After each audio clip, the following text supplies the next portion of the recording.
Hello everyone, this is Malik, and on behalf of Excel Data and 451 Research, which is now a part of S&P Global Market Intelligence, I would like to welcome you all and say thank you for attending today's webinar titled Prevention versus Cure, Modern Data Management Calls for Data Observability. Just a few quick housekeeping items before we get started. To ask a question, simply type it in the question box on your screen. We will get to as many as we can during the Q&A session. The presentation slides are available for the download in the resource section in the console.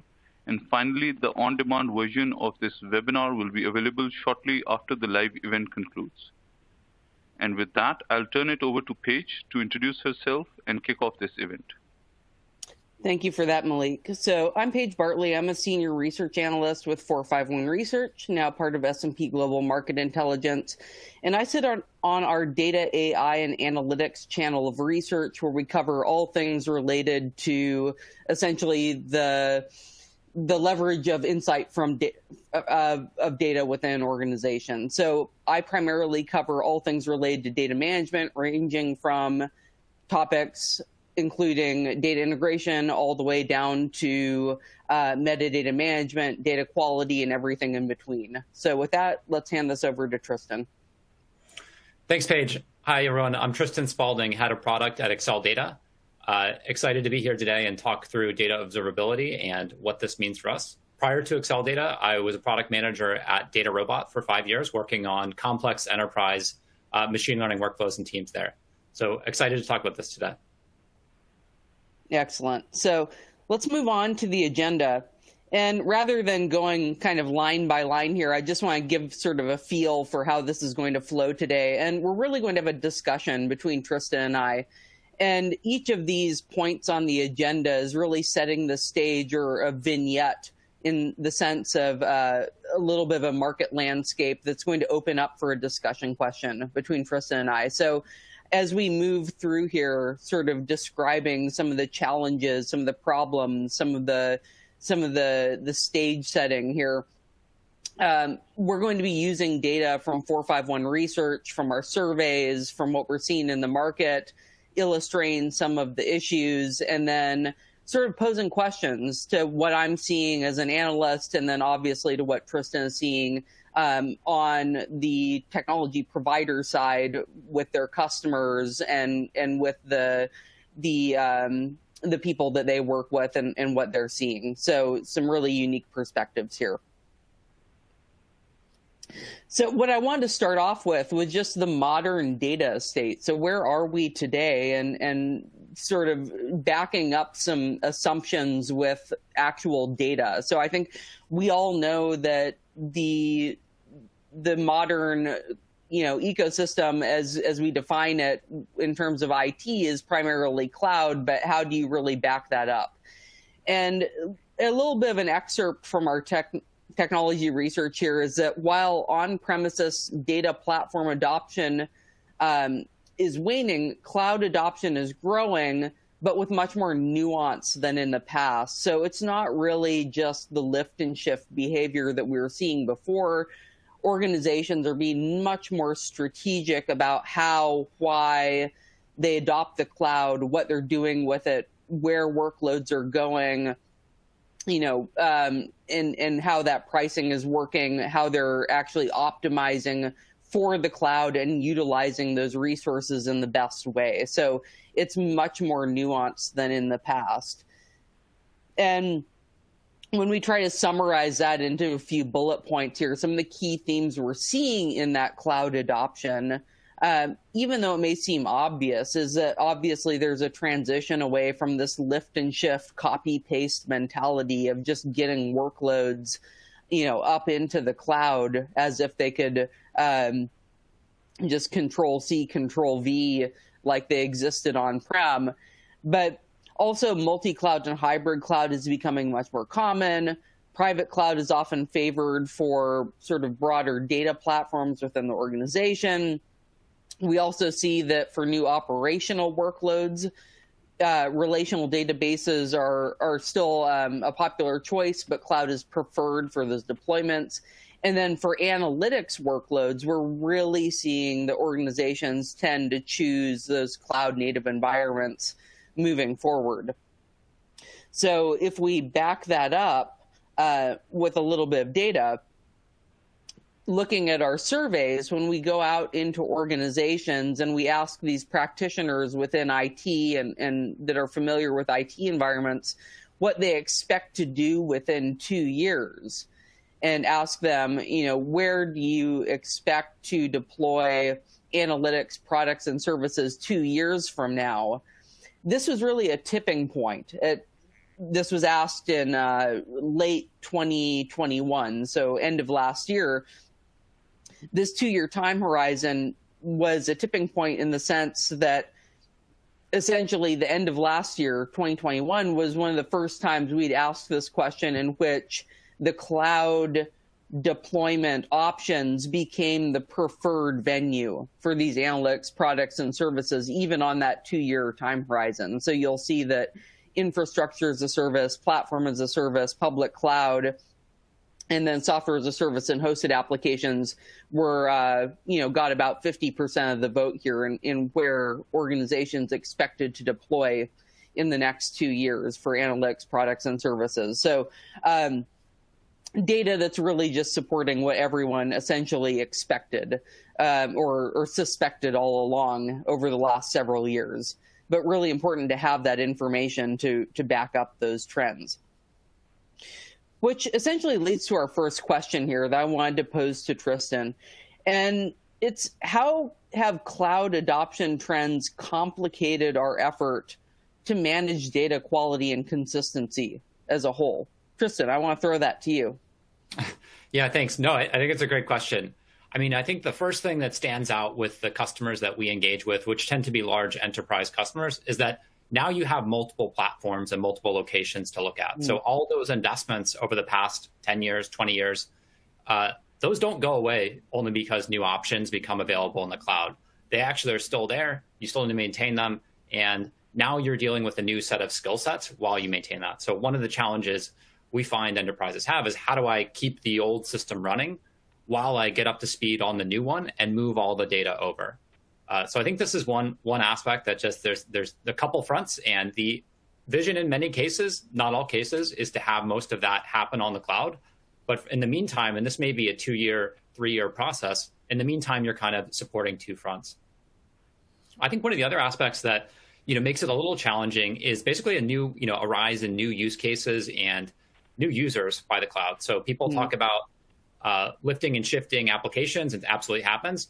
But there's also, some refactoring of teams that can happen to take advantage of cloud services, as well as embracing use cases like machine learning or even data marketplaces that really have become enabled on the cloud. And that's both as a producer of those, so you outputting your data or using models and outputting your predictions, or as a consumer, so consuming from data from third parties, models from third parties.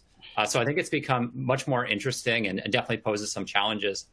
I think the last thing, though, is that I think there is a big advantage around the cloud adoption for data quality and data consistency. So I think for a long time, data quality has been a nagging point for many people, and there's always a question of how do I fix it? What's going to help us push over the line? And I think one of the things that's striking about cloud business models, cloud data platform business models specifically, is really, when you're paying as you go, when you have sort of this incremental pricing strategy, the data quality actually has a quite tangible impact on the bottom line here. Mm-hmm. So you run a query 10 times because the numbers aren't quite adding up. You run a whole data pipeline 10 times because there's a step that's wrong. That's some significant cloud spend. So I think there's now potentially an increasing constituency that cares about sort of the dollars and cents of data quality in a way that might have been hard to attribute in sort of static on-prem environments. Yeah, I think the spend is obviously a clear sort of pain point in terms of budget, but I'd like to go back to sort of the organizational factor where the cloud has kind of lowered barrier to technology adoption, right? In many cases where you can just swipe a credit card to adopt whatever technology it is that you're seeking, and that has changed organizational dynamics. It's created new and new and exciting data silos in many cases, right? That didn't exist before, or have essentially, obviously, data silos tend to reincarnate wherever you give them a chance to. But this lowered barrier to technology adoption has involved new people in data consumption that may not have been involved before, and may not necessarily be involved traditionally in that data stewardship, in that data management process, may not have visibility into the responsibilities of data quality, of data observability, of the entire data pipeline, right? So you have more consumers of data, more consumers of cloud-based technologies, more dependence of data, and with that growing population of dependents and cloud-enabled technologies, there's less centralization of control, right? It's more decentralization as you get more of these technologies available, and you have departments going out and purchasing their own technologies. Right. It's from an organizational perspective, from a cultural perspective, if you're trying to orchestrate an overarching data quality or data management initiative, that can be really tough. Yeah, and it's a fine balance, because on the one hand you want to take advantage of that that flexibility and that decentralization. On the other hand, certainly if you're running mission critical reports, models, sort of data assets, those need to be protected and assured in a good way. And I think the fascinating thing as well, it really is like, it's data consumers. More people are touching data. Also, more people are producing data. That come along here. So a data engineer that in the past, things might have gone through a central pipeline. Today, it's as easy as writing some scripts, writing some Python, orchestrating that with Airflow. And all of a sudden, you've got kind of another track that's potentially extremely powerful and innovative, but also something that might be a little bit off the traditional path. So definitely some opportunities, also some challenges. Yeah. So speaking of challenges, let's get to pain points here. So with data pain points, what are we seeing today? And obviously, with data opportunity comes data challenges. So integrity of data today is an overwhelming business pain point. I think we alluded to it several times there in that discussion. But following that era of big data sort of enamoration and fervor that we went through, I, as an analyst, have seen sort of a swing back towards emphasis on data quality and consistency. And I think there are several reasons for this, in the sense that as organizations and we as a society work more towards building AI, ML models that fundamentally depend on high quality, high consistency data, we're worried about consistency, bias, the effects of these things on our society. The quality of the data at the end of the day really is a huge concern, particularly in AI and ML. You often have customer data initiatives where you're working on customer experience, but the data can often be diluted by noise, inconsistency, sort of muddied data from sources that may not be correct or maybe third party. And then these outages in data systems upstream can populate elsewhere, because there's really the modern or contemporary interconnectivity of IT systems. So a problem in one place can immediately become a problem in another place. So an outage or a data quality problem in one place is not just isolated. Then you have your non-technical users, as we mentioned, those data consumers. They may not be well skilled or well trained to evaluate the data quality of the data sets that they're ultimately consuming. So how do you provide them guidance? How do you ensure that the data sets they're getting are appropriate? And then even if they have ad hoc data scoring mechanisms available to them, often those scoring mechanisms can have a certain level of opacity or may not provide enough insight into why they score things the way that they do. And then at the end of the day, for most business use cases, data volume often cannot compensate for lack of quality. So these are just some of the examples here of why data integrity today is really a key business pain point. And just to back this up with some of our survey data that we see today, data quality is the runaway top response when we ask organizations and participants in our surveys what are the biggest challenges faced by their organization today in relation to analytics initiatives. So you'll see that data quality is almost 10 points ahead of really anything else on this list that has been shortened for visual purposes, but data quality is absolutely number one. And of course, we alluded to silos in our discussion a little bit earlier there. So silos are as old as IT architecture itself, but silos continue to scatter, duplicate, help mismanage data in multiple ways and really complicate that centralized single pane of glass view. And as we ask organizations of multiple sizes across the spectrum how many estimated data silos there are within their organization, we see that well over 1/3, I think it's about 37%, report that they have more than 100 distinct data silos within their organization. And you'll see some interesting trends there, where obviously larger organizations tend to have more data silos, but also more data-driven organizations tend to have more data silos. So organizations that tend to report making more decisions based on data also tend to report having more data silos as well. So it's not purely based on organization size. So factors influencing the emphasis on data quality today, obviously we have that explosion in those non-technical data consumers. We're pulling in data enrichment sources from third parties. We're buying data sources, open source data enrichment sources. Data is coming from outside of the organization, from all over the place. In B2C use cases, there's a shift away from third-party cookies and more focus on first-party collection of data with consent. So that's sort of a consideration as well, driven by regulatory rules. You have operationalization of AI and ML models that really depend on that underlying data quality today. Going back to regulations, there are rules for transparency and audit, of course, and everything goes back to the data that goes into those models. The better managed and better quality that data is, the better off you are in terms of audit and transparency. And then the intensifying integration of all of these IT systems and how interdependent they are. Automated integration and population of interconnected data systems. If you have a data quality issue in one place, tends to become a problem in another place. So those are all issues influencing quality. So moving to our question, how have best practices in data management evolved with today's emphasis on data quality? And I know I just kind of ran through some slides there. Tristan, do you have any initial thoughts? Yeah, so I think there's a few trends that really stand out in what we see. And I think the first two really connect with the volume and velocity and all of these V's of data that we see.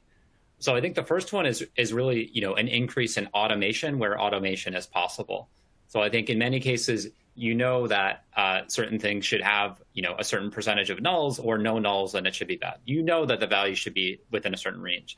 That data tends to arrive at a certain rate, and you can flag it. And so I think basically what you're seeing now is tools and even some teams, but mostly tools, are basically embedding these models to detect, hey, what's unusual about this? Bring my attention to that. Now we'll talk about it in a second. I don't know that that's quite sufficient for everything, but I think that's one key. I think the other piece that relates to the big sort of volume of data is really identifying what's important. So let's prioritize the data sets by how they're being used and by what they're impacting, by the downstream implications. I think data quality is an endless sort of endless hunt. It's never going to be perfect, and as soon as it's perfect, you'll move on and you'll add a new data source or a new use case, and it'll sort of decay again. So I think with that, it's quite critical to kind of have an end-to-end view of what is this powering, what models, what marketplaces, what dashboards, what users, and what downstream data sets as well. So I think those are two big ones to deal with this. I think there's two other aspects that are important, and these are basically what we might call, shifting left or moving upstream and towards files. So in many cases today, data originates in files or off devices and in streams, and it goes through a process. It might go through a large-scale aggregation process, and ultimately it might end up in a data warehouse. In many cases it might not. But I think what's critical and what you see happening now is people really trying to move up to catch that before it kind of contaminates the warehouse. Because at that point, things start relying on it, and everything can go wrong, and you're, of course, paying per query. So I think that's one big change, is how do you catch this faster upstream at high volume on files and streams? I think another big one is really, appreciating and integrating the role of code in today's sort of modern ecosystem. So, there's always been a mix of, sort of code-based data pipelines and drag and drop graphical data pipelines. I think today you see that split more and more often, where many applications, older applications, are using drag and drop, many business applications are using drag and drop, and many machine learning use cases might be using code. And so I think getting a consistent view where, hey, regardless of how this was authored, I'm going to be able to get a central view, I think is becoming kind of a necessary practice in order to have a consistent view of these, the data quality sort of across all these different environments. Yeah, and I like that you mentioned the multiple, or alluded to multiple stakeholders there, because data management is fundamentally, affects everyone within the organization.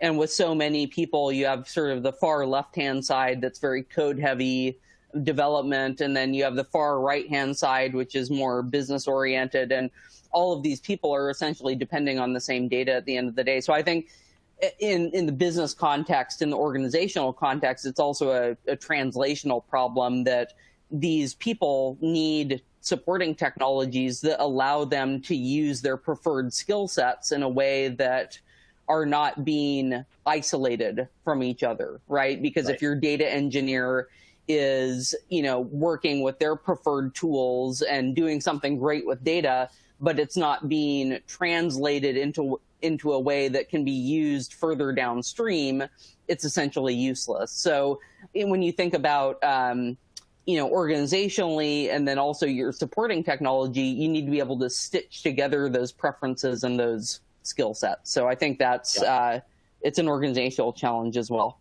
And one of the tools that you see people use now because of that shared context and shared impact is you start to see, data quality failures basically, treated more as incidents. So it's like if your website, your homepage went down or something, there'd be an incident and someone would be flagged, you'd be tracking it down. You're starting to see data quality being treated with, maybe not that degree of urgency for everyone, but a pretty high degree of urgency where, when things are filed, that needs to be tracked. People need to be on top of it. We need to know that this incident got resolved and our data stream is restored before we move on. And I think this is a great, for people looking to use data, this is a great practice and something that really, gives data its due in the organization. You mentioned sort of a technique there, which is where I wanted to sort of segue into new roles and techniques that organizations are really using to address some of these issues. And what I wanted to point out from an excerpt from our research is just sort of addressing the obvious, that these data supply tasks and roles are increasingly affiliated with the data engineering function within the enterprise. And data engineering as a practice has become mainstream. So I know we threw around the term data engineering a few times, but this is something that we're really seeing within our research as an organization, obviously, but something broadly that our enterprise surveys are supporting and that we're seeing out in the wild. So when we go in our practitioner surveys and we ask organizations, do they have a dedicated data engineering function today, we get about 3/4 that are saying yes. And so that in isolation sort of indicates that this has become a mainstream function across organization sizes, across verticals, across, various industries and different business heritage. But what's interesting here is where you actually compare this or overlay it onto the reported rates of self-service programs for data visualization and analysis. So you'll see that the reported rates of self-service programs for data visualization and analysis here are almost identical. So the reported rates of having a dedicated data engineering function were 73%, and the reported rates for self-service data visualization and analysis programs were actually 74%. So they're perfectly matched in that sense. So you can really think of them as being very closely symbiotic in the sense that most data visualization and analysis programs that rely on self-service depend on that pipeline of data that data engineering is typically responsible for. So this is a very logical response that we see. Now, those data consumers, of course, depend on the reliability and availability of the high integrity data. So the growing number of the data consumers are putting pressure on these dedicated roles, such as the data engineer, designed to integrate, prep, cleanse, stage, make all of this data available within the organization. So there are more formal responsibilities for data engineering functions. They're becoming more well-defined over time. Those data engineers and related roles need automation and tooling to support scale, to help them do their job better. You can't just throw people at the problem. You need repeatability of workflows and processes, so it isn't just a technology problem. Obviously, from a governance, compliance, regulatory perspective, you're going to need auditability, security, and governance along the way. And then emphasis on speed and responsiveness of data delivery. And all along, looping back to our initial point here, is that multi-cloud and hybrid compatibility are going to be key considerations in any modern IT environment. So really running the gamut. Which leads to our question, which is, as the data engineering function evolves, what are some of the primary responsibilities and techniques required therein? Tristan, do you have any thoughts? Yeah, I mean, it's a great question, right? Because this is one of the roles that kind of explodes in fragments, as it becomes more important, right? You end up with specialists in data reliability, specialists in infrastructure. But I think there's some commonalities that you see across most data engineering functions today. So one, I would say, is getting closer to basically, in the software development lifecycle, there are certain checkpoints and best practices, developed over time here, from version control to testing to basically, observability. And you're starting to see a lot of that come in. So just as you wouldn't really ship any software without tests embedded in it, you start to see a lot more interest now in both pre-flight testing as well as after the fact inspection from data engineering. And I think that's something that'll be great, but something that's definitely, that practice is still sort of maturing. I think there's also, a bit of a challenge and a bit of a new need to understand more about the different use cases involved. So as we mentioned, when you're moving to cloud, a lot of companies are pairing this with, potentially using more machine learning use cases, for example. And so that actually has, some slightly different requirements in terms of what good data looks like and what good pipelines look like than maybe traditional reporting use cases. So I think one example may be around data drift, may have a slightly different meaning in that world than it does maybe in the BI world. And so shifts in data that might be, more subtle than the naked eye would sort of detect actually can be extremely meaningful and problematic for machine learning models. And so data engineers who might in the past have said, hey, that's a data science thing upstream, they do periodic reports. I think increasingly that responsibility as well is sort of, getting baked into their pipelines as well. I think there's other examples around feature stores and real-time model serving and how often you recompute these. So I think that's one of the skill sets. I guess the last bit I would mention, is just the infrastructure, I think, is impossible to separate from the sort of logical flow these days. I mean, I think, again, in some examples, people are using drag and drop pipelines. In many cases, the engine there is provided for you. Data engineers really, at least in my view of the term, kind of skews almost by definition more towards a coding user who's writing this themselves. Mm-hmm. And the fascinating thing about that is it gives you an endless and ever increasing, I would say, array of options of which library do you use, which platform do you use. It's your code. You could run it somewhere else in the future as well. And so really understanding, in detail the trade-offs between running in this platform in this mode. So let's say on Databricks in this edition with this configuration, or on Snowflake on this edition, or here. Understanding these and making these trade-offs, I think, is a lot more exciting now because there's some great options and it's almost easier to shift between them, but also significantly challenging. And so mastering both the ability to understand the use case well enough to deliver the data, good data on time, as well as to understand the infrastructure well enough to understand, hey, is this under budget? Is this moving fast? How can I do better? What am I missing? It's really challenging. And so I think those are a couple of the reasons that you see data engineers in really high demand. Yeah, and I think you mentioned they're understanding the use cases both and the infrastructure. And I think of the data engineer almost as fulfilling a certain technical translational role to a certain extent within the business, right? Because if you think of, several years ago when we had data scientists doing all of the heavy lifting in terms of their own data prep work, and obviously that still exists today to some extent, but, data engineers coming in and being able to translate some of these technical workflows and processes and capabilities into what they mean for the business. I think it takes a certain level of business savvy, which is perhaps surprising when you think of it as a technical role. But it is important to connect that back to what it means for the business. And I think the very best suited data engineers are the ones that can connect it to those ultimate business objectives, what they're doing in terms of technical capabilities. Yeah. And this is one where it's the cloud, as we talked about in the earlier section, the cloud, the fact of sort of cloud data platforms, billing models, is both a challenge here and an opportunity.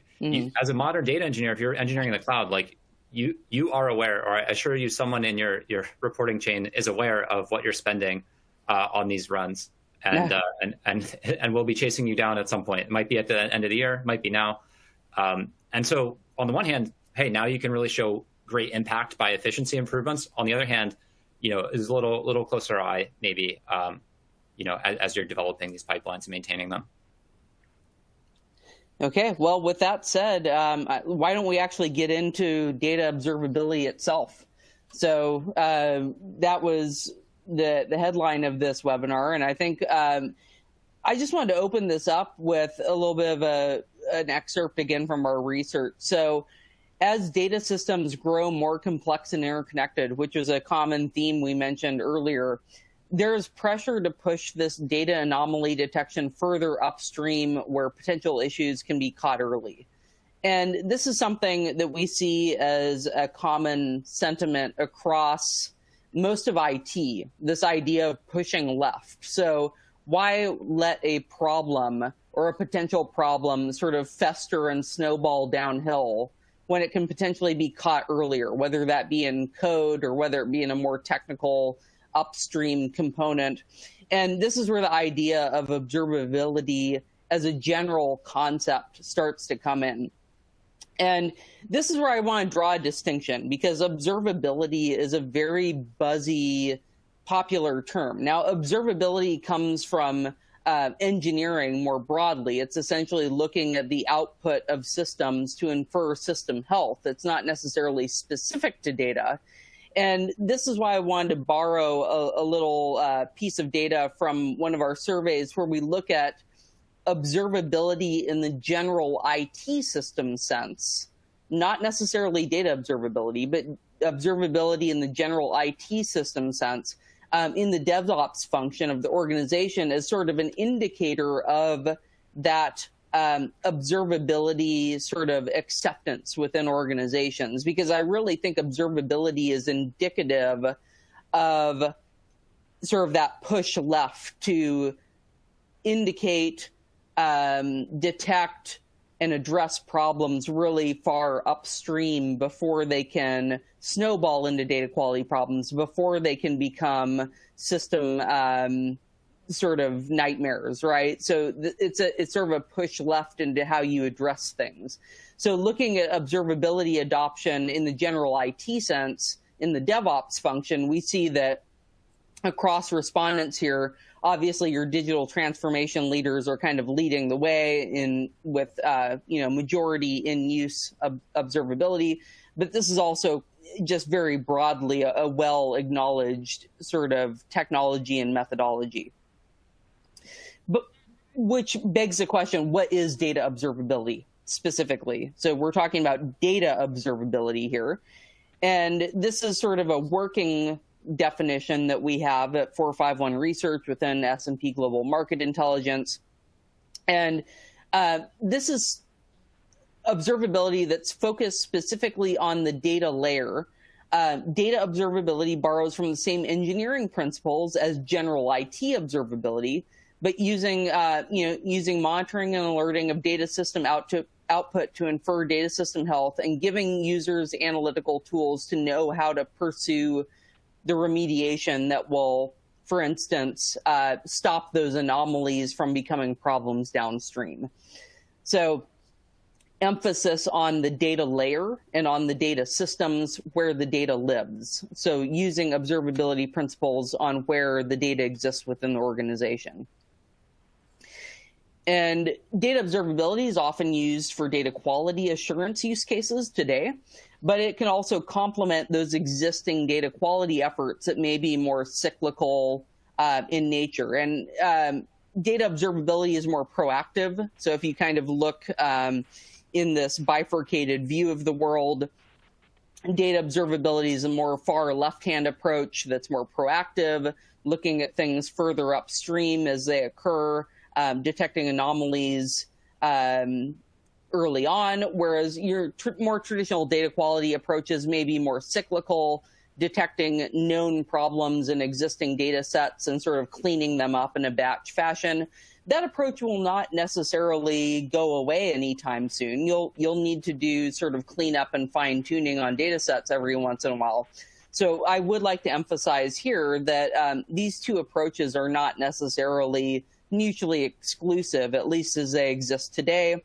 But there is a distinction when it comes to data quality use cases between data observability as it's used for data quality and some of the more traditional data quality approaches that use a more cyclical batch-oriented cleanup approach. So something to consider.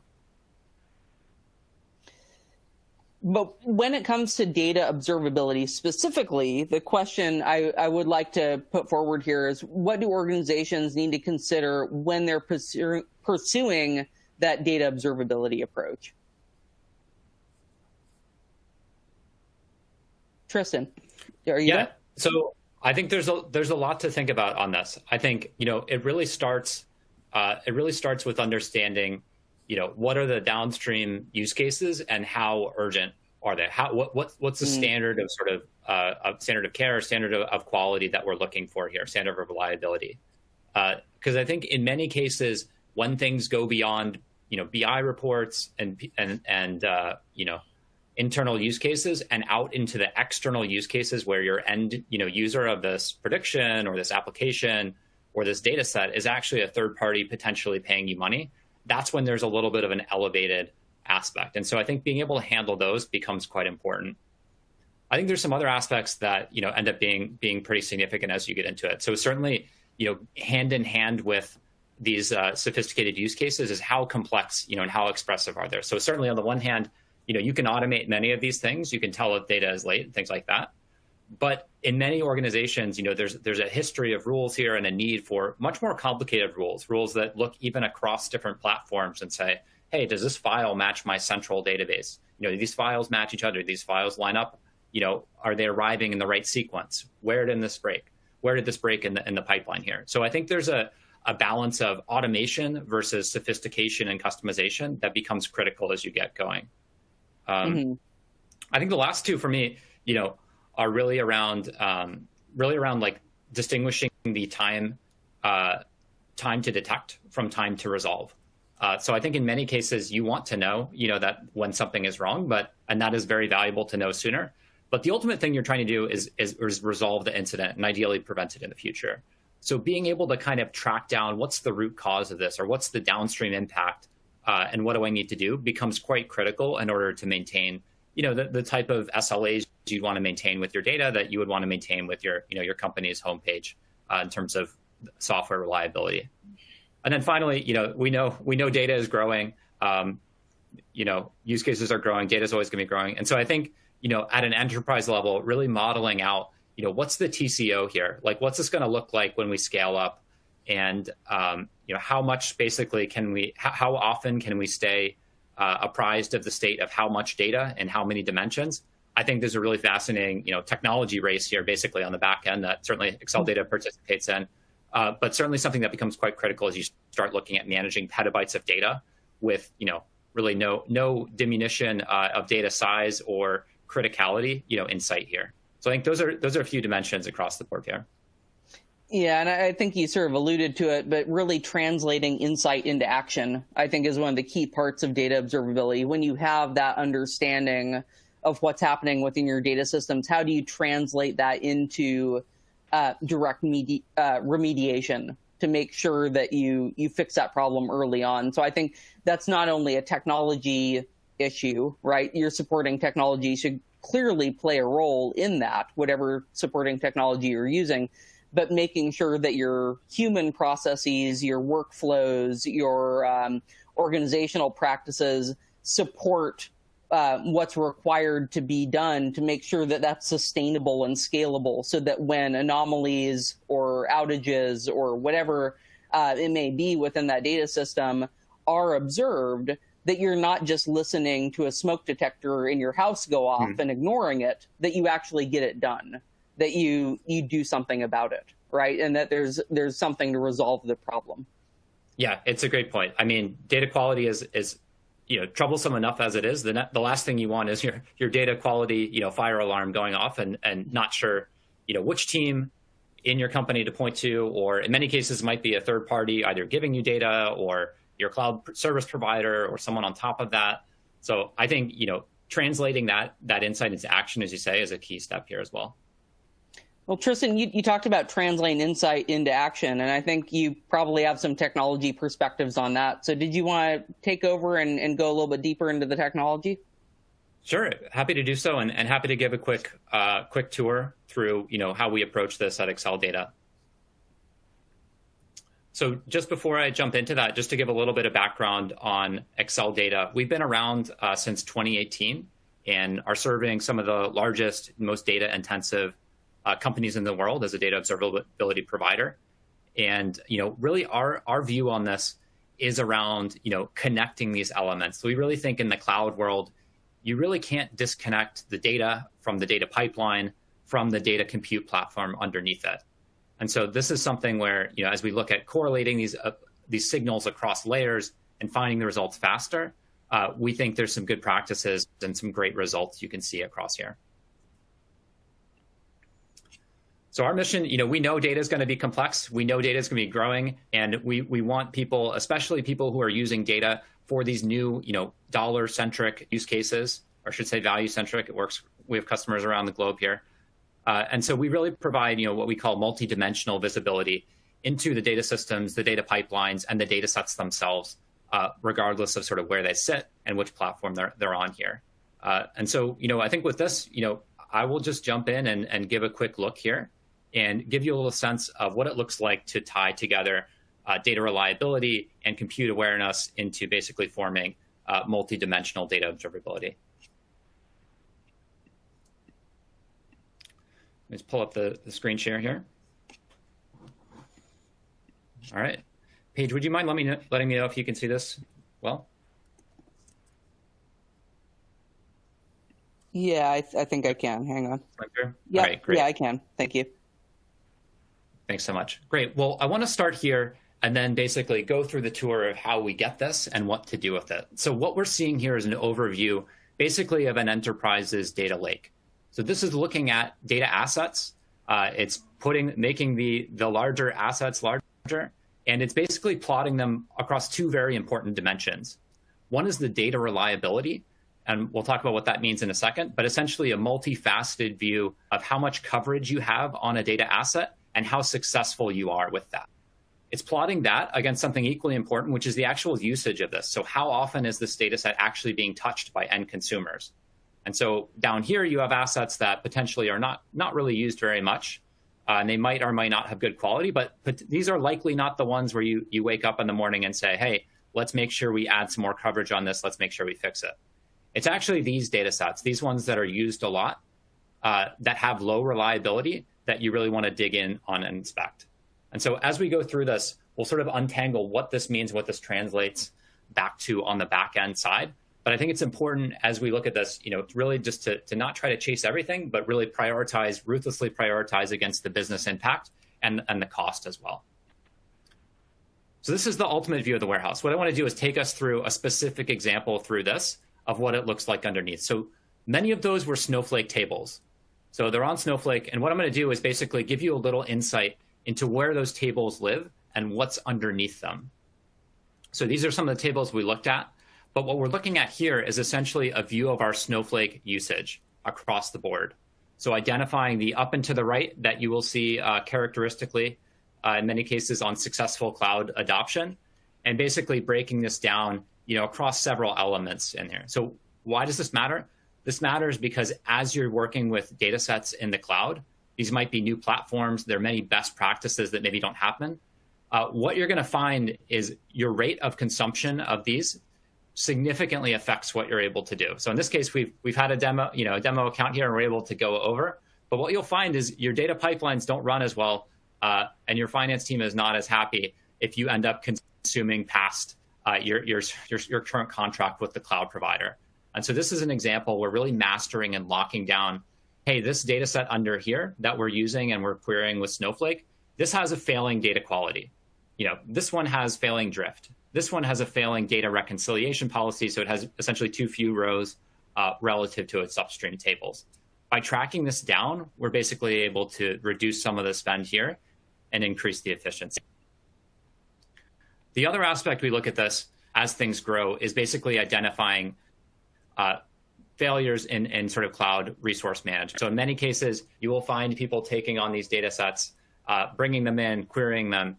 And what you'll find is out of the box, these aren't necessarily tuned in a way that makes them effective, I would say cost effective. So queries might get written that take 2 days to time out. We'll see how much some of these queries can actually cost you in dollar values for bad quality data in just a second here. You'll also find users basically not following best practices. So over time, as you explosively grow in a decentralized data engineer or analytics engineer or data analyst environment in the cloud, what you'll find is things pile up. So you'll find tables, including terabytes of data that are just sort of sitting there consuming resources. You'll find warehouses aren't used. You'll find drivers that are ancient and really exposing you to missing out on security improvements as well as performance improvements. This is some of the these elements end up mattering quite a bit for data observability in a way that perhaps they don't for just sort of a static traditional data quality environment where you're dealing with fixed resources. One of the other elements important to note here is basically tracking down and showing back how things are used. So with cloud resources, what you'll find is that certain groups, so let's say in this case, the analytics group might have adopted this relatively quickly, relatively back. But what you'll find is these cloud data platforms really grow virally as people have success, which is a great thing. But what you'll find is to capture these and really be on top of this and forecast, hey, what do I need for next year? What do I need to budget here? Who's going to get the resources that let their jobs run quickly and on time and reliably, and maybe who's not? This is something that having a view, again, both into the actual spend and usage, as well as into the data quality across these becomes quite critical. So here I think is one of the powerful screens for me, at least, is understanding, as I'm going across this, what does this query cost me? So if I'm running this select star, across this, that might cost me $822. We can assign a cost to that based on essentially how long it's running and what type of warehouse it's using. And there's any number of statistics we can, calculate this based on that we track in here. What's really critical now is to understand, okay, you ran this query. Maybe you ran this query multiple times. How good was the data underneath that? So what we can do is actually cross over basically into this side as well. We cross over and now we're seeing, all sorts of information around the data at a particular time. So if we want to look at differences between different snapshots of the data going back, multiple times a day in history, we're able to spotlight these differences and basically flag on these things. If we want to understand quality of this, so quality looking at simple rules, ranging from simple rules like null checks, range matching, these are very easily automated and set up, to more complicated things like data drift, where you're looking at distributions of values over time and how that's changed over time, into even more sophisticated things like reconciliation policies, where you're trying to understand, which values are actually making it through and which are not. So all of this becomes quite valuable now because we're able to associate, our bad data with our compute spend. And after you've cleaned up all the low-hanging fruit on your compute side, what's left, what will really drive the budget, and conversely, what will also sort of enlist some of the data platform owners to really start to care about data quality in a very deep and tangible way, will be the association with the cloud spend and the data reliability itself. The last bit I want to highlight on this today is basically to zoom back and say, this data set itself, so we're looking at a table here, but actually this table is just one step and the last step in a relatively, this one's a relatively short pipeline, but in a fairly complex pipeline in many cases, right? So going back several steps into where this originated is how you can sort of shift left and catch these before it happens. So imagine all the processing costs, all the query costs, the $822 that we paid for each of these steps. If we had sort of come back in this data pipeline, which happens to be orchestrated in Airflow, if we had come back and said, hey, let's have this flagged automatically at this phase, and we do have a policy on this, trigger an incident there, kill this flow, what we'd find is that we're able to basically not only keep our quality pristine in this data set by keeping bad data out, but also reduce, avoid all the downstream costs of working with that bad data. So I think this is where really having an awareness of the pipeline, the actual depth of the data set itself, as well as the compute platform underneath it, becomes quite critical. So I think that's more or less, the quick run through of what we have. I think there's a ton of depth we'd love to show in each of these areas around our incidents, around our alerts, what it means to take data seriously. But I think, Paige, I hope this sort of connects a little bit with some of the themes we've talked about, and one way you can approach kind of the challenge of data observability in a cloud and hybrid environment. Sure. Malik, did you want to move over to our question section? Sure, Paige. Thanks so much, Tristan. It's time for our Q&A session. Again, if you have any questions, please type it in the question box and we will get to as many as we can. So first question we have is, with so many technologies today mentioning various observability capabilities, how do businesses better make sense of the product landscape? Yeah, I think this relates pretty directly to some of the research that I've done, and broadly speaking that we do as a industry analysis firm. And observability exists in many flavors today. So I think it's entirely acceptable to be a little bit confused. There's general IT workload observability, there's data observability, there's an emerging area of model observability. So, it's not your fault that there might be some confusion around observability. The way I think of observability is that you're looking at system output to infer system health as sort of the basis of what observability is defined as.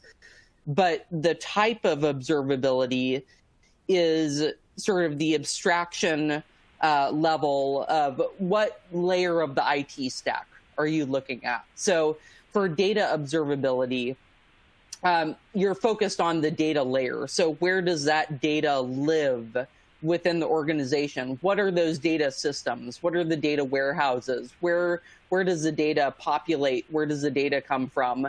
Whereas, if you're looking at, compute workload observability, those might be different systems that you're looking at that are not as focused on the flow and the pipelines of data. So I tend to think of it kind of from a vertically oriented IT stack, but there are different ways to conceptualize it. That just happens to be the way I think of it.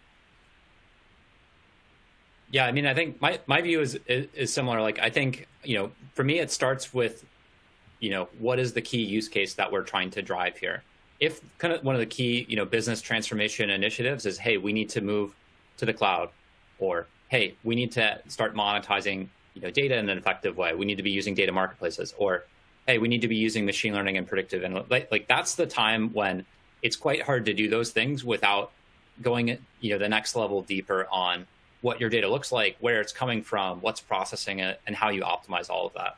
So I think that can be one of the wedges, is sort of sifting through those use cases versus other use cases where it's like, hey, we are very happy with the reporting that we have, like it's working quite well. We don't really have a desire to move on that way, and we want to keep things running. Like I think some of those cases like have great tools already that do that. That you wouldn't quite classify as sort of data observability. I think that can skew, the interest and the relevance can skew based on what someone's trying to do as sort of their top level initiative.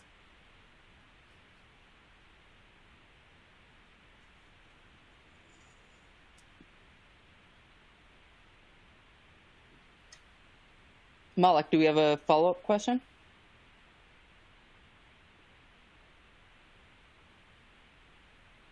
Oh, did we? Oh,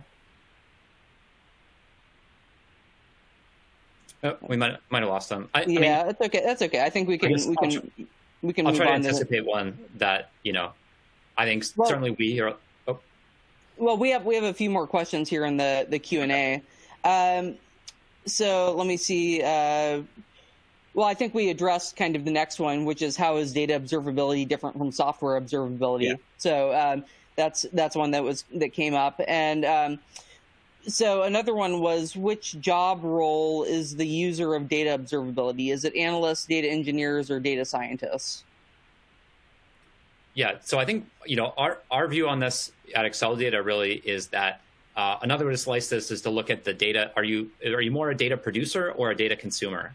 I think, in our mind, we sort of see data observability as being directly oriented basically for the data producer. So that data engineer who's really needs to have this thing fixed and so needs to be able to go deep into any layer of this up and down becomes quite critical.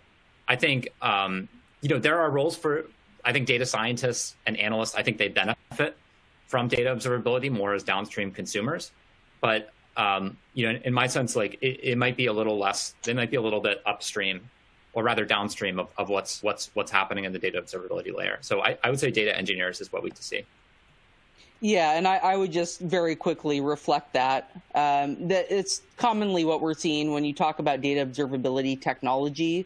When you ask which job role is the user of data observability, fill in the blank technology, we most often see data engineers as those end users, realistically. And that's why I think it's such an exciting time, as we talked about, before. Like, the data engineer role is in some ways, mirroring, some of the software engineering role. And so some of the traits that you saw there, development software around version control, around testing, like you also see it with data observability. Now, obviously, there's some differences in data observability versus software observability, but you start to see it more in that engineering role, where I think, there's not necessarily an equivalent, for the analyst, I guess, at this point. Mm-hmm. Thanks, Tristan. Sorry about that, guys. I had a quick issue. Okay, we have time for one last question. I'll quickly try to squeeze it in. How is data observability different from software observability? Yeah, so I think we actually hit this one while you were off. Okay. we covered that one. Okay, so another one I have is data quality seems to be a primary use case for data observability. Are there other data observability use cases? Yeah, I think Tristan actually covered a lot of this in his demo where, cost optimization when you're dealing with cloud resources and architecture is a huge one here. So just, managing what you have in the cloud is a really big one that I've seen. Tristan, do you want to jump on that? Yeah, no, I think that's a big one. And it's a way to enlist new constituencies to really push for data quality and data reliability in a way that, a way that can help everyone who's using data. I think there's another one I'd add on this as well. So I think data quality, we talked about a little bit of the difference between kind of the point in time data quality and like, is this working when I check it versus, hey, like continuous monitoring, as we would say, continuous testing, continuous integration, like at all times, is this working? And when it's wrong, am I fixing that pipeline immediately? I think that to me is sufficiently different role and persona and skill set, to qualify as a little bit different use case than sort of data quality and the certifications. So yeah, I think certainly data observability, can empower data quality for traditional use cases. It can empower, reliable data feeds, reliable data pipelines for real-time use cases, predictive use cases, marketplace use cases. And then, yeah, of course, it can also really, be one of the hidden, optimizations you can make, I guess, if that's the word, around sort of cost efficiency and spend efficiency on your cloud data platforms like Snowflake or Databricks. Thanks, Tristan. That concludes our webinar for today. Thank you, Tristan and Paige. As a reminder, the on-demand version of this event will be available shortly. On behalf of Excel Data and 451 Research, thank you for attending and have a great day.